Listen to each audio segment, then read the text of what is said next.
4 nobres verdades do Buda são sofrimento, origens do sofrimento, cessação do sofrimento e libertação do sofrimento. Então, quais são os 4? As 4 nobres verdades. Sofrimento, cessação do sofrimento, libertação do sofrimento. Agora estão começando a passar de ano. Então, aqui nós estamos na 3ª nobre verdade, que é a cessação. Então, o que o Buda vai entender que o objetivo da gente aqui é conseguir se libertar do sofrimento. Poder sair da samsara. Vamos sair desse rolo, que a gente se embola nele e desce. Então, para que haja a cessação do sofrimento, você precisa descobrir as causas do sofrimento. Não é? Senão a gente fica teorizando, mas não resolve o que a gente está passando. Sempre lembrando que dor e sofrimento são coisas diferentes. Ela vai usar a mesma palavra para tudo. Mas a gente aqui já aprendeu essa diferenciação. Dor é tudo aquilo que nos acontece, na qual a gente não tem gerência sobre isso. Faz parte da existência, faz parte do nível evolutivo que a gente se encontra. E o sofrimento é como a gente lida com a dor que nos acontece. E aí cada um de nós vai variar de intensidade, de graus de sofrimento, de tamanho de sofrimento, de acordo com a sua maneira de entender a vida, de lidar com as coisas. Então, a gente precisa tornar esse sofrimento o menor possível. Porque se a gente estende muito o sofrimento diante de uma dor vivida, a gente, em vez de aprender com a dor, a gente encontra mais complicação. Então, para a gente poder se libertar do sofrimento, a gente precisa ir conhecendo esses nossos gatilhos, né? Conhecendo essas nossas sombras, conhecendo essas nossas mazelas, que complica muito a nossa experiência, né? Então, por exemplo, você tem uma dor de, sei lá, ter sido demitido do seu emprego, um acontecimento ao qual você não tem gerência. Se você se vitimar, é sofrimento. Você apareceu uma doença que você não esperava, manifestou-se uma doença genética, isso é dor. Mas aí você fica rebelde com isso, você não aceita que isso esteja acontecendo com você. Isso é sofrimento. Então, estão lembrados dessa diferenciação. Então, muito importante você trabalhar-se para não tornar aquilo que já é difícil na sua experiência mais difícil do que é. Mas o que faz a gente fazer sofrimento nas dores que fazem parte da nossa vida? Por que a gente faz esse sofrimento? Porque a gente quer? Porque a gente quer? É porque a gente quer? Não. Então, muito obrigado. Vocês agora foram generosos, foram cristãos, porque isso não é caridoso quando a gente fala isso. Você sofre porque você quer.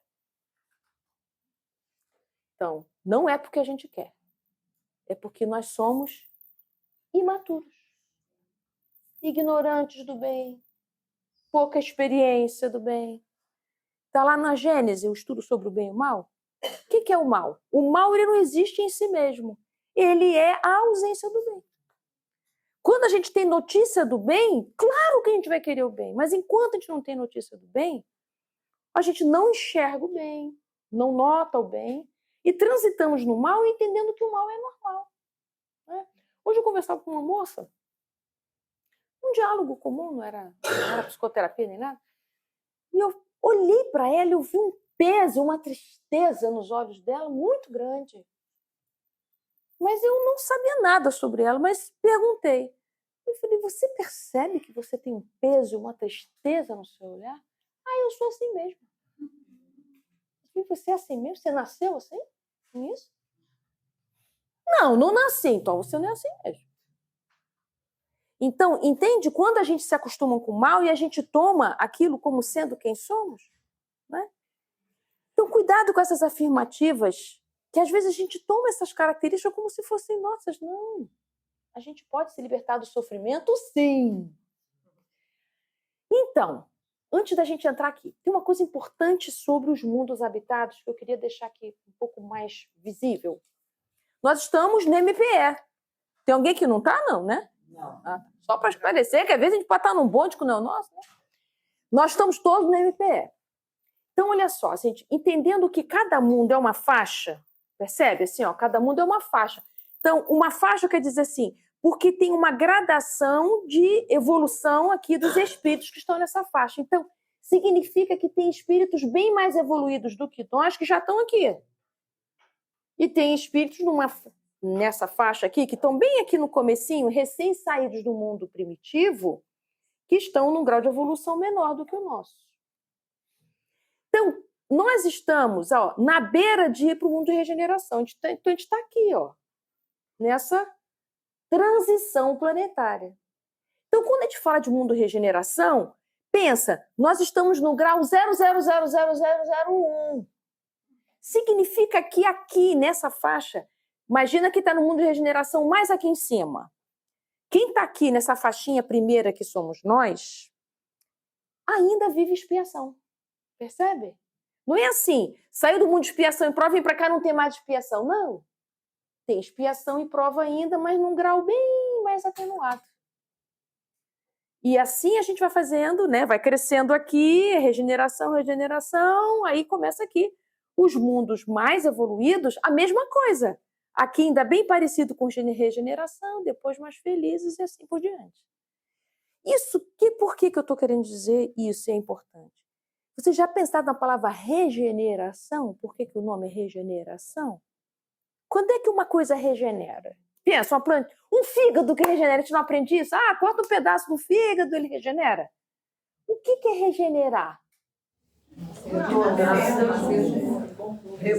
Crescer de novo, que é curar. Para ele voltar à sua forma original. Significa que quando nós, saindo do mundo de prova e expiação, a gente sai muito lascado. Não é? Para poder regenerar, para podermos tomar a nossa forma original. Qual é a nossa forma original? De filhos de Deus que somos, filhos da luz que somos. Então, por quê? Porque no mundo de prova e expiação, a gente degenera muita coisa, deteriora muita coisa. Semelhante a alguém que nasce com um fígado lindinho, somos nós. E a gente faz um monte de bobagem durante a vida, o fígado fica doente, com cirrose, corta pedaço para poder melhorar e não sei o quê. Somos nós, em termos de alma, né? Então, a gente deteriora muitas nossas formas de ser. Vivemos relações violentas, não é? Nos desviamos dos nossos destinos, nos distraímos, nós fazemos muitos movimentos lesivos na nossa alma. A gente precisa regenerar. Então, a transição planetária tem como finalidade que esses espíritos que já amadureceram bastante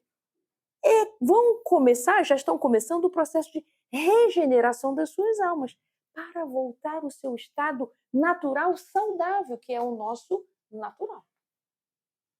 Então, a gente está nesse processo. Por isso que a Joana de Anjos fala o tempo inteiro de curar, curar, curar. Por que curar? Curar é regenerar. O mundo de regeneração é um mundo curativo. Ele é um mundo transitório. É isso que Kardec diz. Transitório para os mundos mais felizes. Ele não é definitivo, ele é um degrau para a gente ir para um mundo melhor. Então, ele ainda não é um mundo de felicidade. Ele é um mundo de cura. Talvez você possa pensar, mas eu já comecei o processo de cura da minha alma. Então, já começou o mundo de regeneração para você.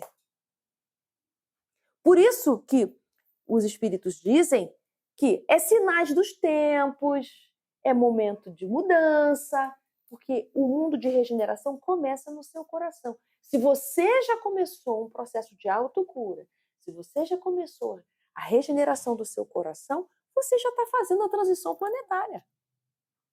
É que a gente fala que vai passar uma barca, né? A gente tem essa fantasia, né? Mas é isso, é você melhorando, você vai mudando de faixa vibratória. Não é verdade que tem lugares que a gente não aguenta mais ficar? Não tem determinadas coisas que a gente não vai mais? Determinadas festas, determinados compromissos que a gente fica assim, gente, eu amo aquele povo, mas eu não consigo mais ficar lá. O que é isso? Você mudou de faixa vibratória, então você não consegue mais habitar aquele tipo de lugar, ou você até vai, mas não consegue ficar, ou até você nem chega na porta mais. Só que a gente está mais seletivo. Está mais seletivo, mais chato, você está velho. Então é uma velhice boa. Isso significa que você está mudando de interesses espirituais. Você está com a casca mais fina, tudo te incomoda muito mais com a graça de Deus, que incomode muito mesmo.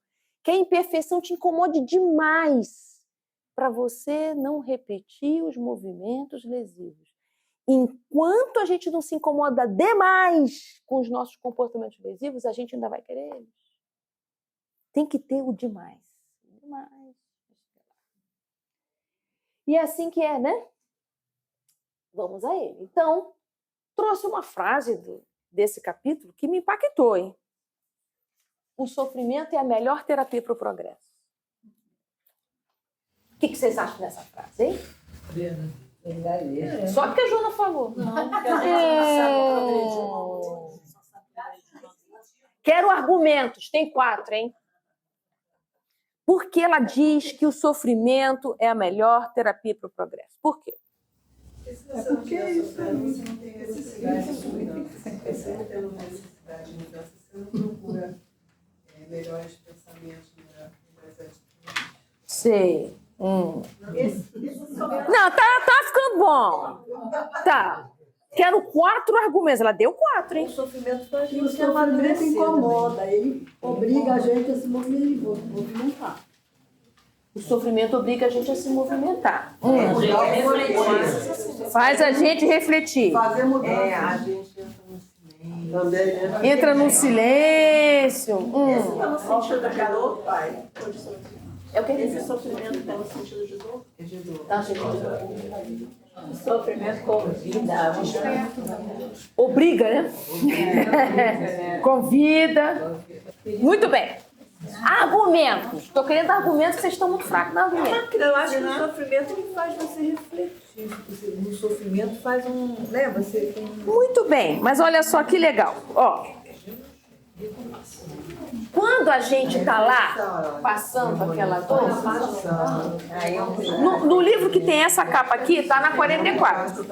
O outro está na 46. Tá. Então, o sofrimento ainda é a melhor terapia para o progresso humano. Porém, ela botou uma palavra que eu não botei aqui no quadro. Em alguns casos. Não em todos. Primeira coisa que ela levanta como argumento bom. Olha que argumento legal. Quando a gente está no sofrimento, a gente se compromete menos. Não é? Então, exemplos. Quero exemplo. É verdade que a gente se compromete menos quando a gente está lá no sofrimento? É verdade isso? Se eu estou com cirrose, eu não posso mais beber, então eu não posso me comprometer com outras coisas. Isso. Eu vou começar a me comprometer menos. Agora, interessante, começa a melhorar da cirrose, o que acontece? vai para outra compulsão, começa a comer droga. Isso. História de Jesus que conta isso. É aquela história do paralítico que desce pelo telhado. Vocês lembram dessa história? Do Nataniel ben Elias? Não? Então, tinha um aleijado numa cama, que ele não levantava mais da cama, não andava mais. Nataniel ben Elias. E aí ele queria muito encontrar Jesus para ser curado. Uma multidão dentro da casa de Pedro, na casa do caminho, para ser atendido por Jesus. E aí o que aconteceu? Desceram ele pelo telhado. Aí ele foi curado. Depois que ele foi curado, foi embora. Aí dizem que Jesus se emocionou muito. E aí os apóstolos perguntaram para ele, mas por que ele estava assim emocionado? E aí ele falou com tristeza, né? Que nesse momento Nataniel ben Elias estava no bar bebendo com os amigos. Né? Tava, em vez de usar a cura, a melhora em próprio benefício, ele foi se divertir. Né? Então, o que o que fica dessa história é que há pessoas que o sofrimento não pode passar, senão volta a falhar. Então, muitas vezes, o sofrimento é para conseguir paralisar o grau de lesão que a pessoa já se fez até então. Eu acho que existe até pessoas falecem, morrem, né? Para não se comprometer Para não se comprometer mais. Então, o nome disso é expiação. A expiação é o grande remédio para aqueles que não conseguem resistir aos caminhos lesivos. Então, a expiação vem como uma maneira de frear esses impulsos lesivos.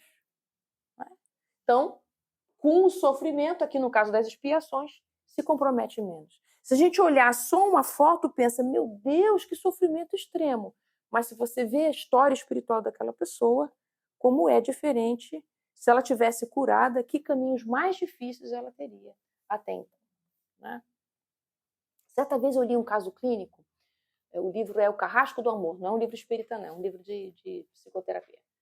Um dos casos era de um homem que tinha um câncer. E o terapeuta é que conta os casos, muito interessante, ele conta 10 casos clínicos. Um dos casos é de um homem que tinha câncer, que ele dizia que preferia o paciente quando estava em franco adoecimento do que quando estava com a remissão do câncer, porque toda vez que ele estava com um câncer mais presente, com os sintomas, quando tinha recidiva, ele tinha mais reflexão, ele era mais compassivo, ele era mais paciente. Quando melhorava do quadro, e a porcentagem da incidência, né, melhorava, aí ele fazia muita bobagem, ficava arrogante, saía da terapia e tal. Aí ele piorava, voltava à terapia e tal. Aí o terapeuta, no caso, contando assim, perdoe-me aqui a palavra, mas eu adoro quando ele está doente, quando ele está com a recidiva, né? Então é isso.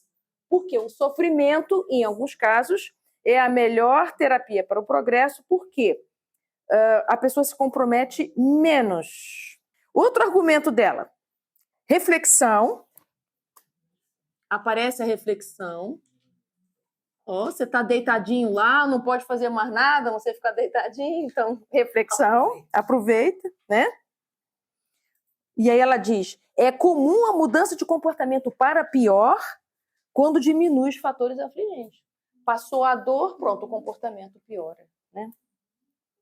Uma sede de comprometimento parece assaltar o indivíduo imaturo, que parte para futuras situações penosas e complica os parcos recursos que dispõe. Verdade, né?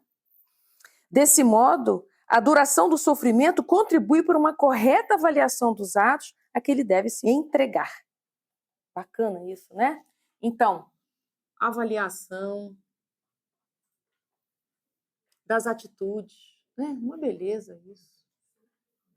Então, ela está dando argumentos de quando o sofrimento é necessário na vida de uma pessoa.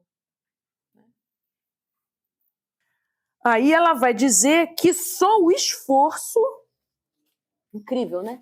Que só o esforço que vai ajudar a pessoa a sair desse quadro, né? Então, convite para o esforço. A pessoa faz um monte de promessa, né? Quando eu sair dessa cama, eu vou fazer, vou acontecer, vou isso, né? Pode ser que a pessoa realize, pode ser que não. Vocês conhecem a história do Jerônimo Mendonça, né? De Tuiutaba. Ele fazia palestras deitado, gente. Eram palestras sensacionais. Eu nunca vi, porque eu não conheci vivo, né? Eu conheci os livros dele, mas eu não conheci ele vivo.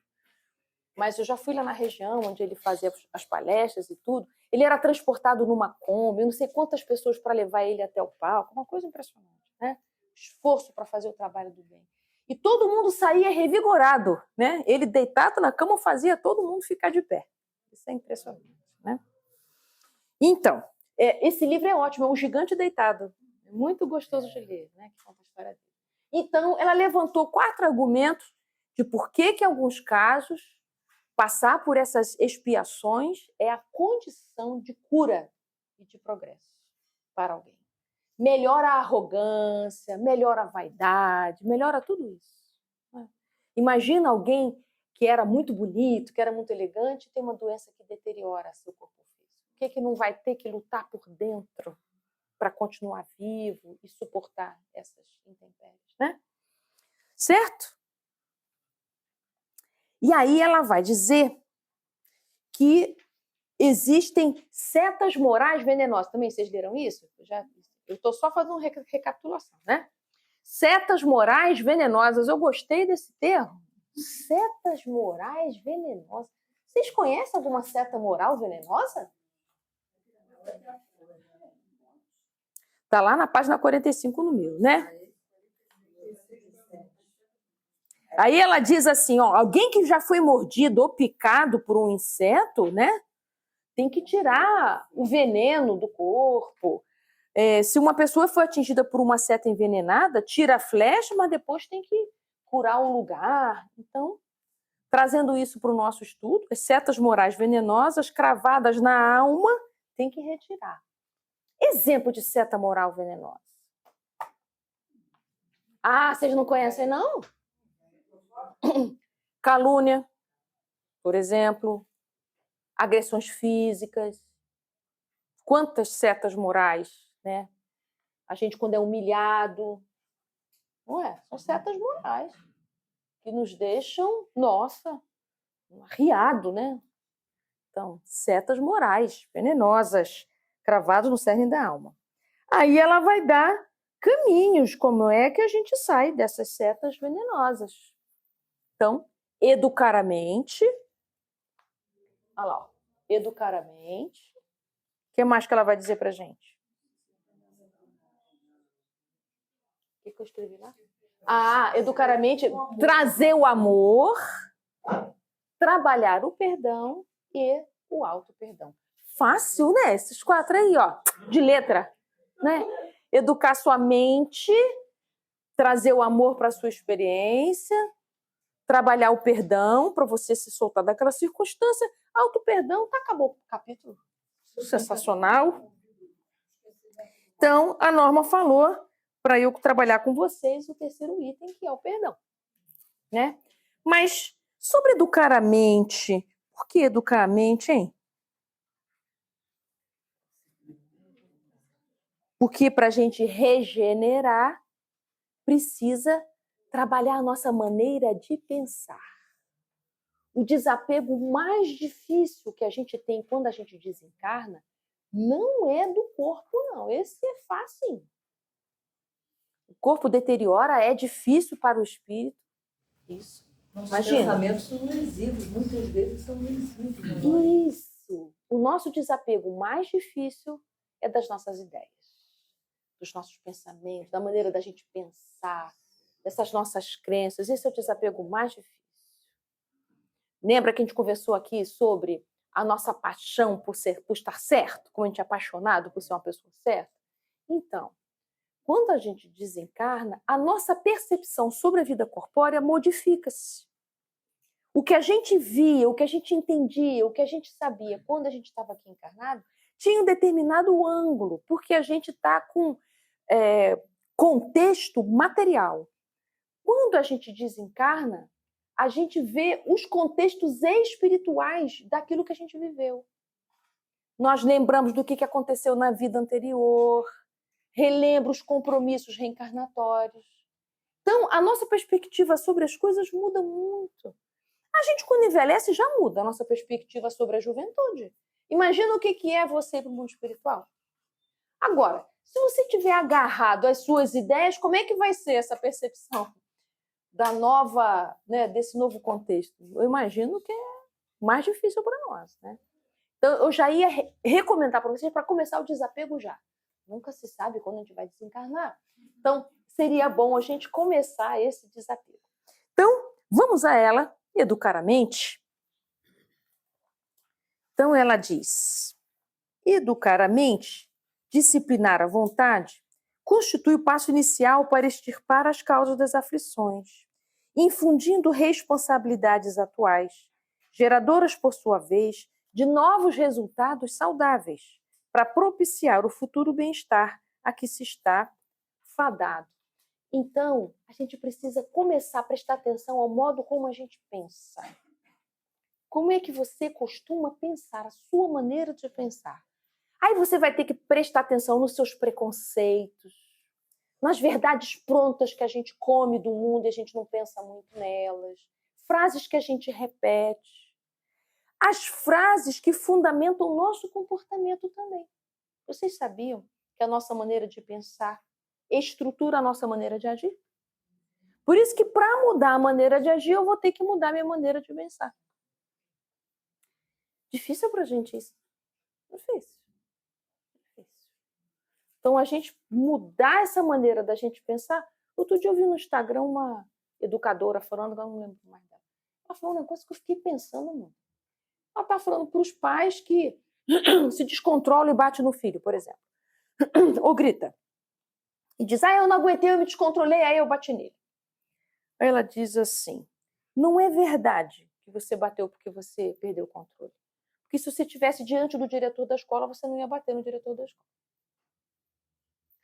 Você bateu porque em algum lugar de você, você admite que isso pode. Eu fiquei pensando. Quantas vezes a gente diz que a gente agiu porque a gente se descontrolou? Mas presta atenção, como é que a gente se descontrola em lugar que pode? Você não se descontrola em qualquer lugar, não. Você se descontrola onde pode. Geralmente, aonde tem alguém mais fraco. Mas ele me provocou e eu gritei. Você teria gritado também com o seu chefe? Com o seu patrão? Então, a gente precisa corajosamente pensar sobre esses nossos desalinhos. Eu não aguentei, eu soltei a mão nele, eu não aguentei, eu gritei, eu não aguentei, eu quebrei tudo. Você também quebra tudo no supermercado? Você fica com raiva?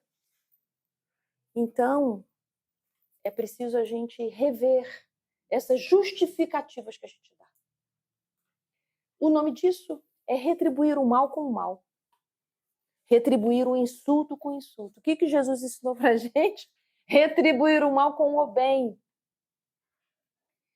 Mesmo que o bem seja você calar-se. Se abster de reagir já é um bem incrível. Se você não retribuir o mal com o mal, já está um espetáculo. Por que a gente tem vontade de retribuir o mal com o mal? Porque por isso que eu falei, a página tem tudo a ver com o que eu vou falar hoje. Porque a página falou isso, não é? Quando o mal vier, você fazer a coisa diferente. Quando o mal vem, qual é a intenção do mal?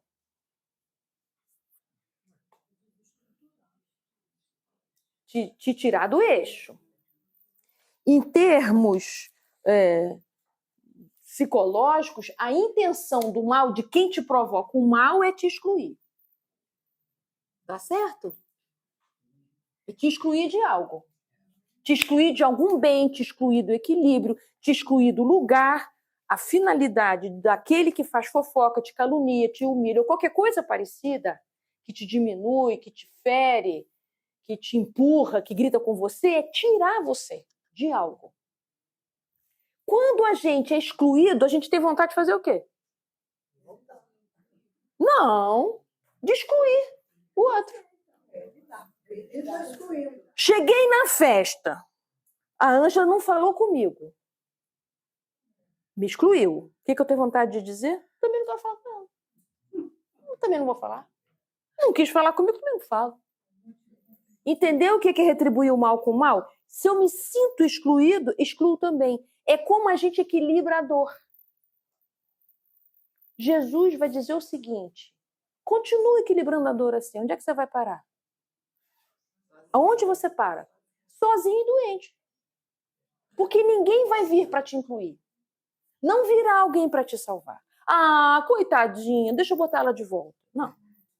Porque a gente vai formando uma psicosfera da exclusão. É impressionante. Aí todo lugar que você vai, você acha que tem alguém contra você, alguém que fala mal, alguém que te exclui.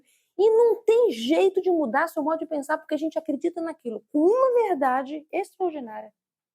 Porque a nossa psicosfera é essa. E é impressionante que a gente começa a atrair pessoas que nos excluem mesmo. Não é mentira, não, é verdade. Aí quando você vê, você está mesmo numa atmosfera toda de exclusão. Exclusão em qualquer nível, tá? Então, a finalidade do mal é te excluir. Pensa num obsessor, que todo obsessor de hoje já foi seu amigão do passado, tá? É que vocês mudaram de time. Então pensa, ele se sente excluído. O que ele vai fazer? te excluir também. Então, tudo de bom que te acontecer, ele vai tentar corroer. E assim o é em todo lugar que você for. Então, é muito importante a gente sacar isso. Ora, então, a finalidade do mal é a exclusão, a vontade que eu tenho para equilibrar é a exclusão também. O que Jesus vai dizer? Não. Se o mal tenta te excluir, faça você o movimento de... Muito bem! Que grupo inteligente. Eu estava com saudade dessa inteligência. Esse é o movimento cristão. Esse é o movimento que o mundo diz para a gente fazer, o movimento reativo. O movimento cristão, ele é oposto. Então, vamos pensar. O que é inclusão?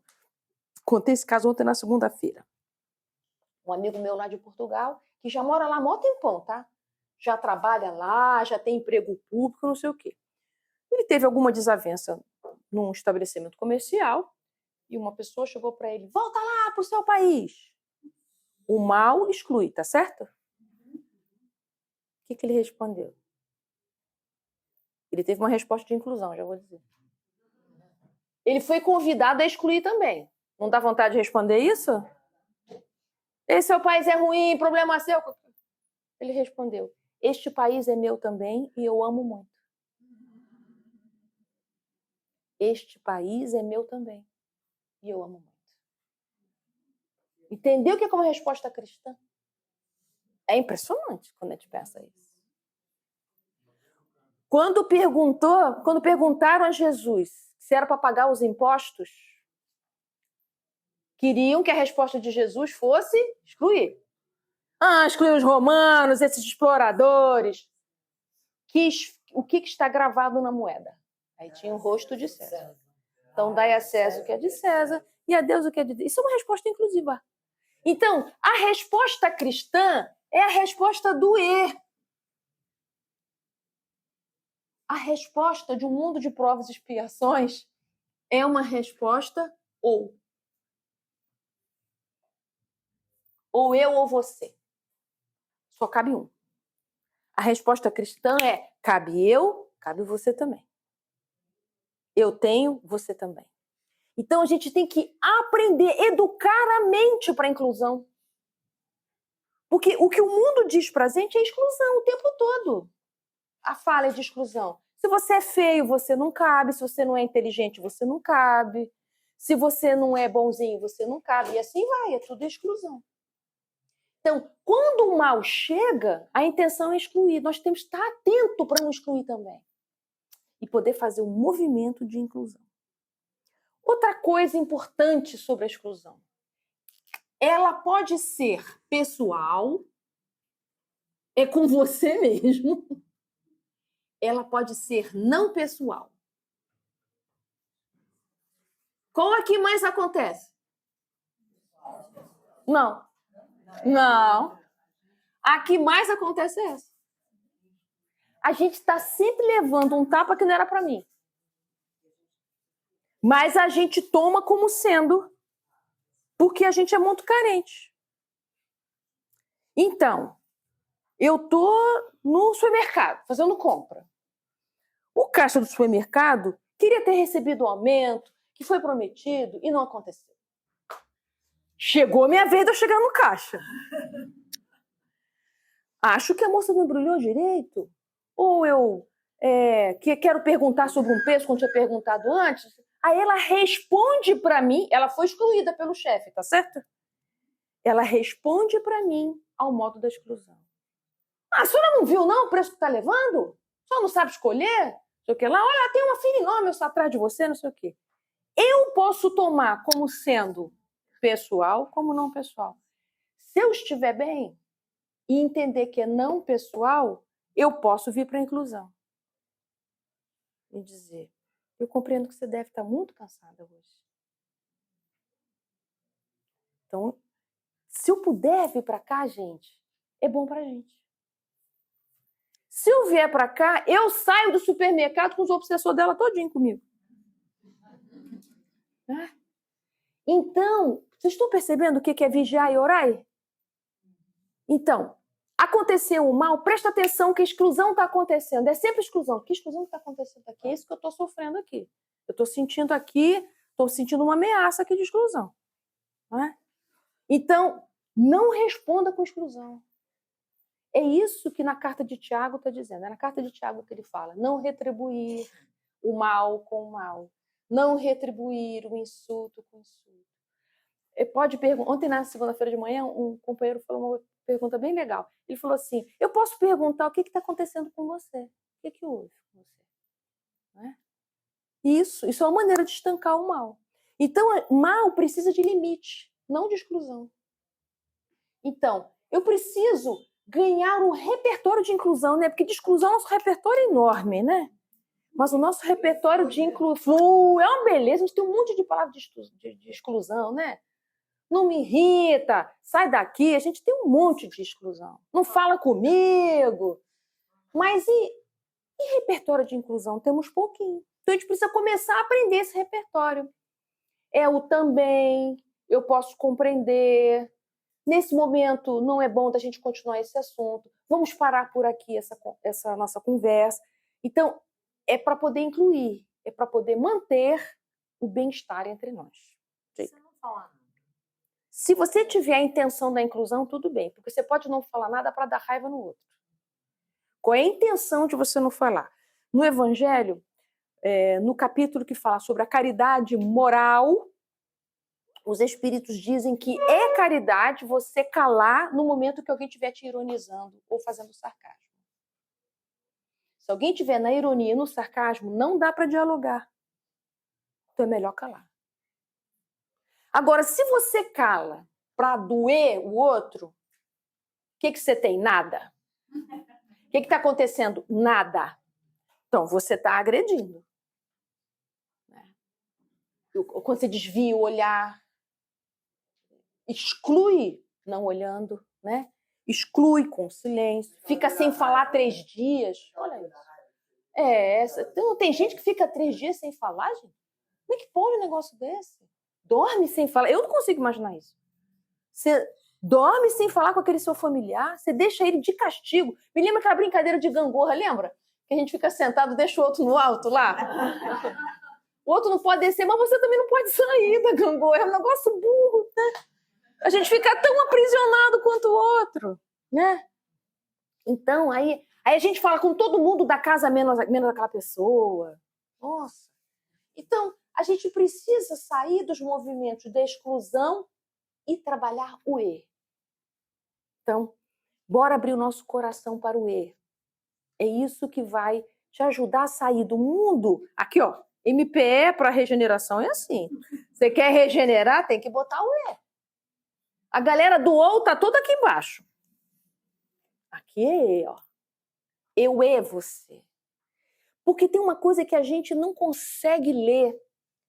É que o outro, ele também merece ter respeito.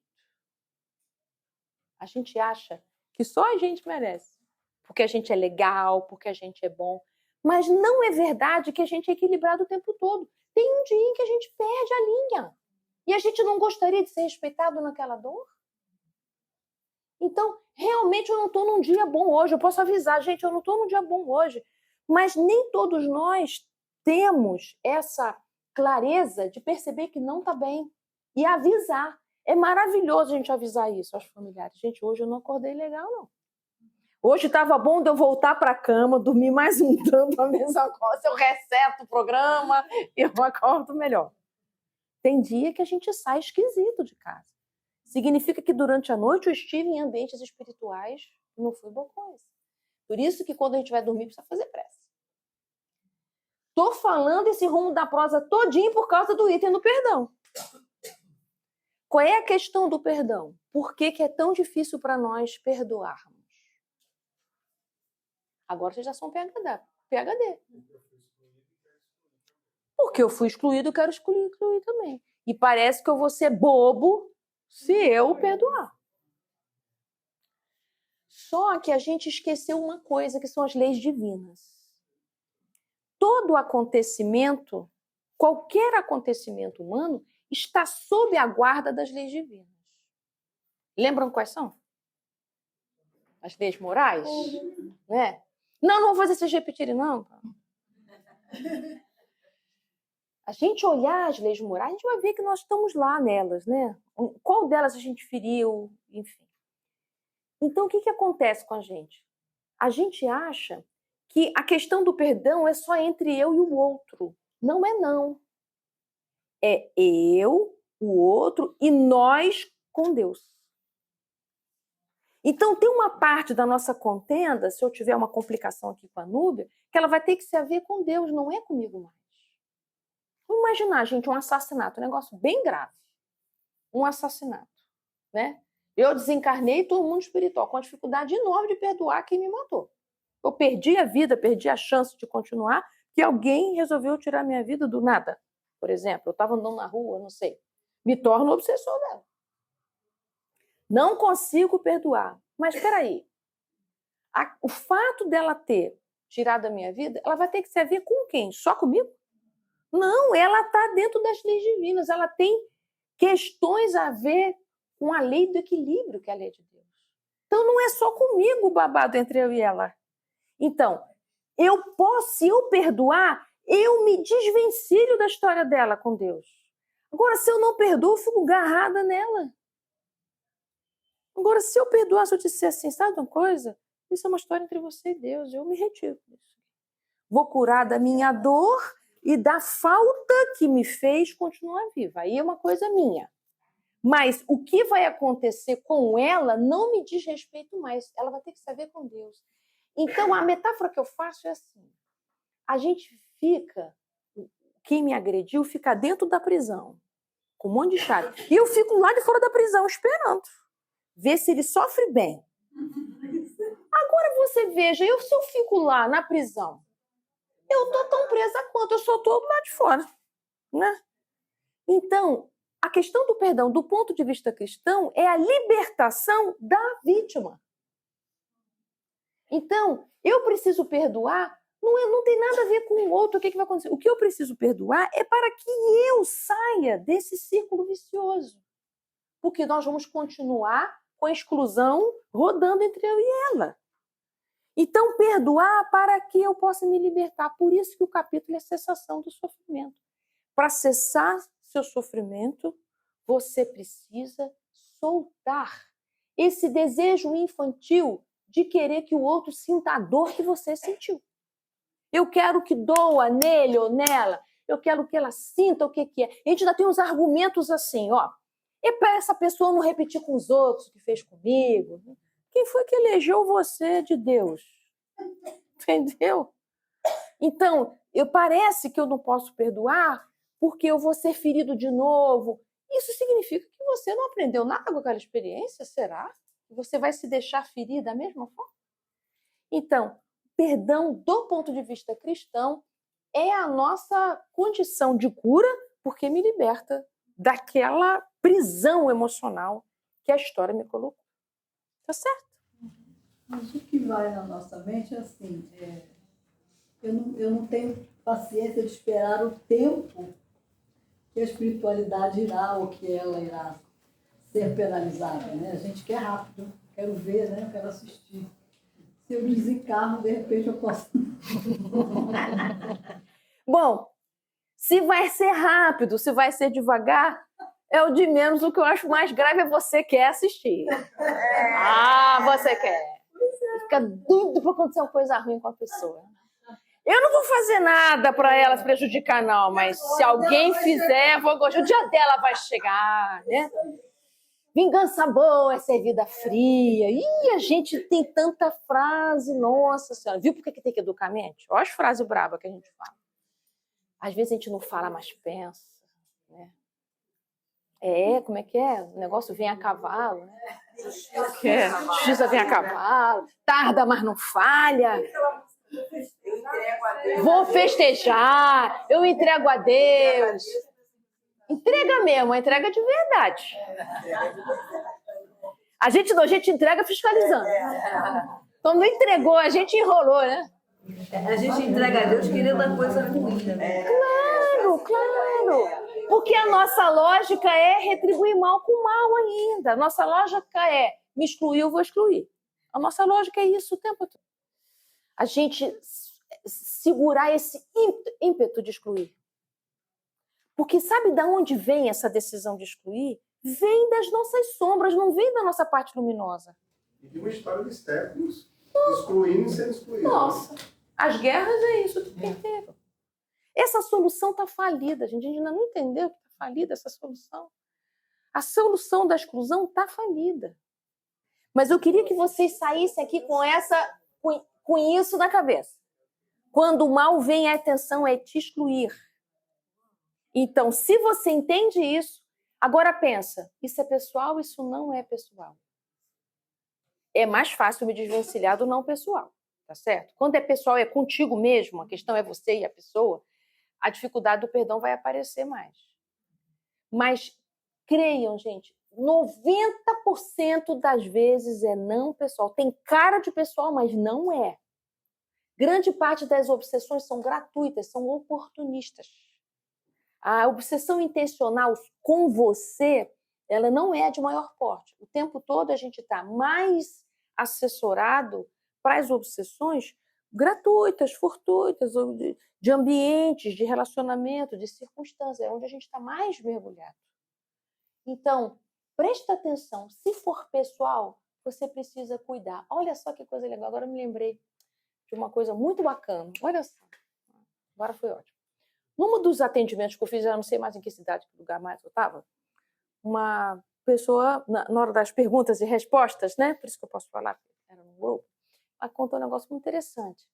Que um grupo de amigas, que ela gostava muito de sair, passeava bastante, e entrou uma outra pessoa nesse grupo. Essa outra pessoa nesse grupo trouxe muita confusão para o grupo. Né? Em vez de tornar o grupo mais gostoso, tornou o grupo conflitivo. E aí eu falava sobre perdão nesse dia, e daí a pergunta que ela fez assim, então eu decidi, eu me perturbava tanto com essa pessoa, que eu decidi não sair mais com o grupo. Você acha que eu estou excluindo? Olha que legal a pergunta. O que vocês acham? Não, vocês têm que pensar mais um pouco. Essa resposta não foi boa, não. Ó, vou recolocar a situação. Presta atenção. Ó, tinha aqui um grupo de amigas.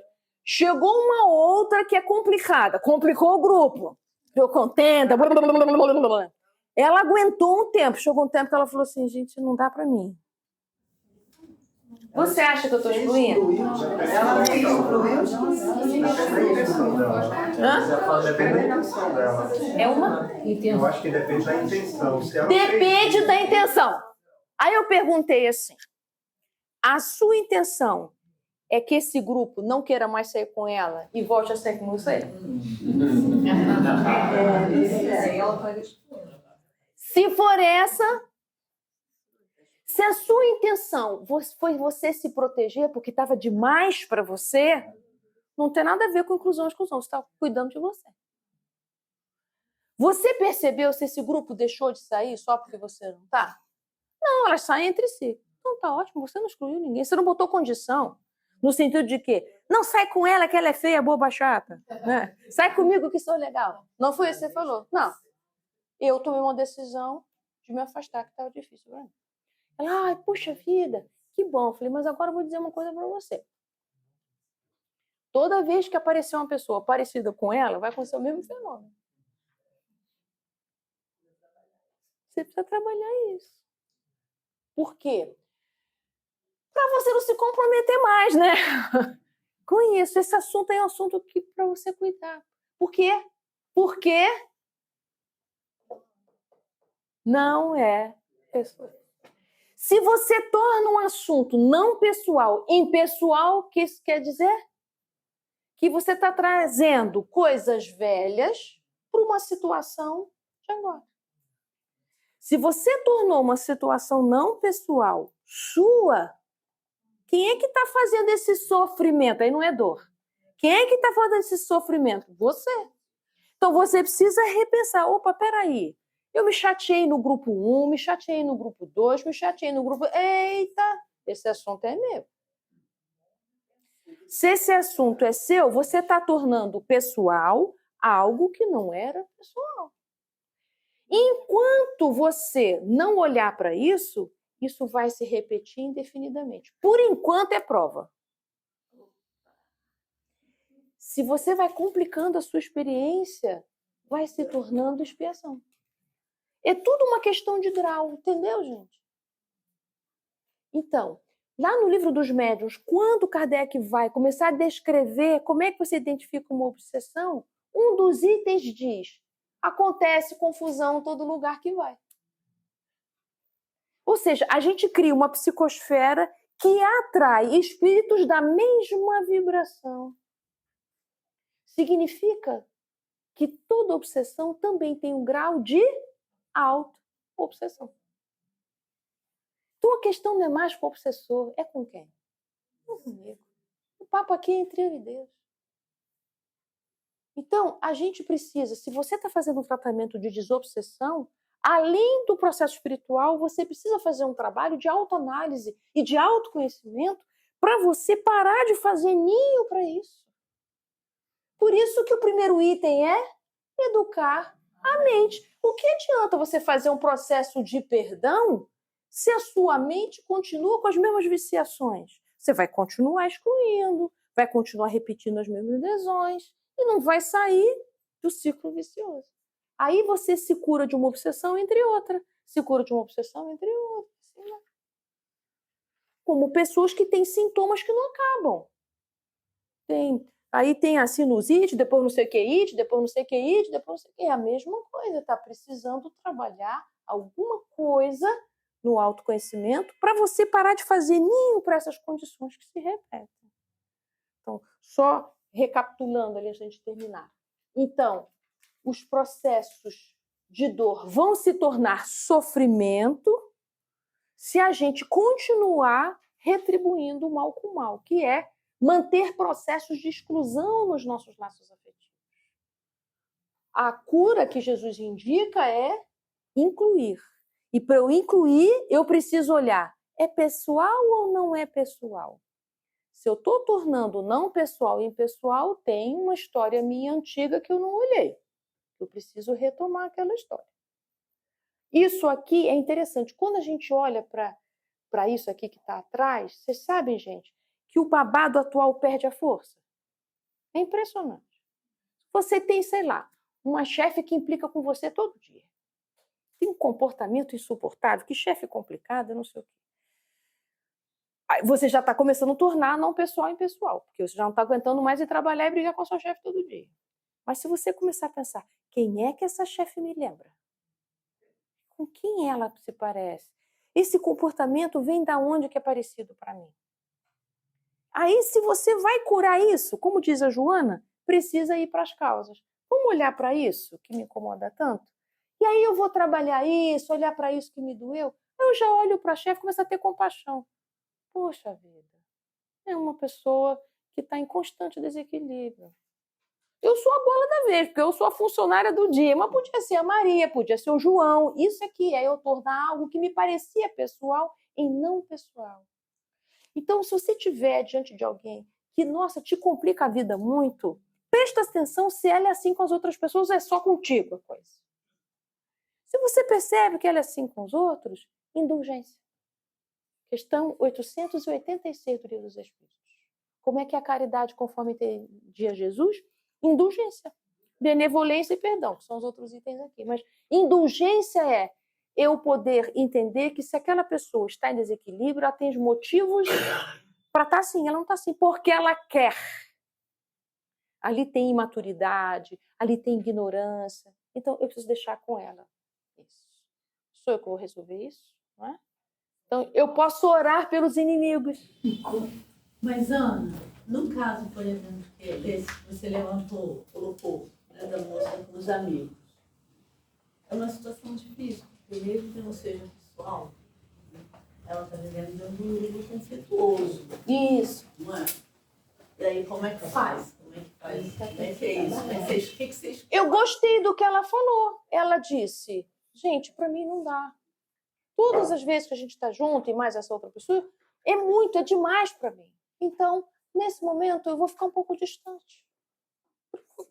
Pronto, ela conseguiu resolver.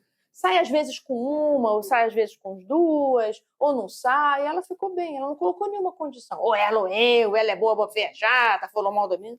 Ela só escolheu um modo dela poder ficar um pouco melhor. Agora, essa pessoa complicada deve lembrar alguém na vida dela. Aí ela vai pensar lá nos botões dela. Mas eu conseguir entender o que é que me faz mal e poder dar um limite é importante. Isso não é exclusão. E quando você vê que é pessoal, como é que você sente? Aí eu vou ter que me haver. Vamos sentar junto aqui. Como é que eu sei que é pessoal?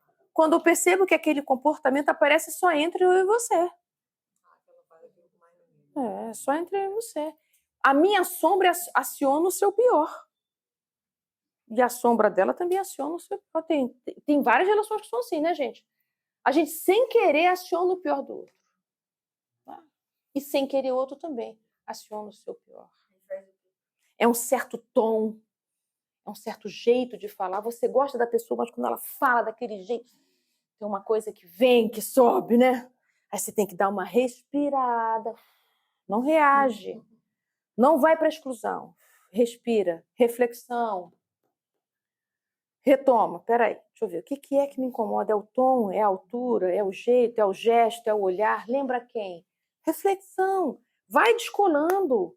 Porque pensa, gente, o obsessor adora esses motivos. É porque ela não te respeita. Vai deixar?